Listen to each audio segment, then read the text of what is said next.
कि भाई हमार आज के वो शायरी बा लइका खातिर कि लोग कहलन कि प्यार में लइका खराब होलन, लइकी ना खराब होली। कि लोग कहेलन कि प्यार में लइका खराब होलन, लइकी ना खराब होली। और देखा भैया एक भाई के कहानी बा, 5 साल के प्यार ह 5 मिनट में बिखर गई।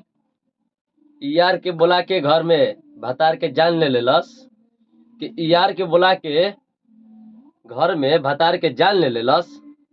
और तो नहीं जाना और प्यार पर भरोसा करबो जा भाई। प्यार जानत रहो उहे होला प्यार जौन सच्चा, कि 7 जन्म तक जौन निभावे के वादा रहेला।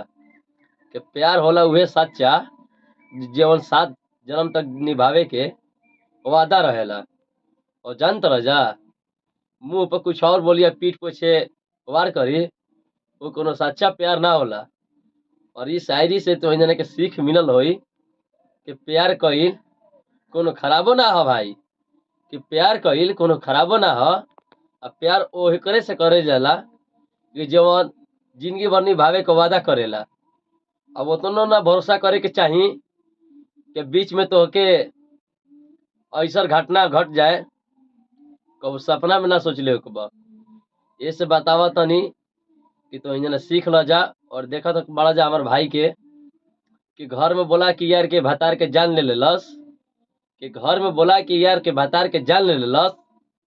और जानता रहा भाई तू 5 साल के बच्ची ना रही तू भाई के जानता रहा कोनो गुनाह पता ना चली थी यार।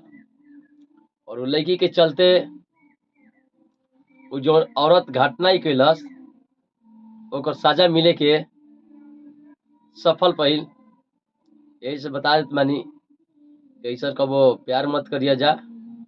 और खुद से ज्यादा बताओ तनी कि तो इंजना जो लड़की ज्यादा तो उसे प्यार कर लेनु वो तो उसे एक दिन और बड़का घातो करी। अतने बता देत मानी कि तो इंजना के बढ़िया से समझ लोग बजा प्यार आजकल करल ठीक नहीं के जो माई बाबू के विचार से शादी बियाह होला ना भाई वो बहुत लंबा सफर तक आदमी जिंदगी जिएला। अतने तो यहाँ से बताई।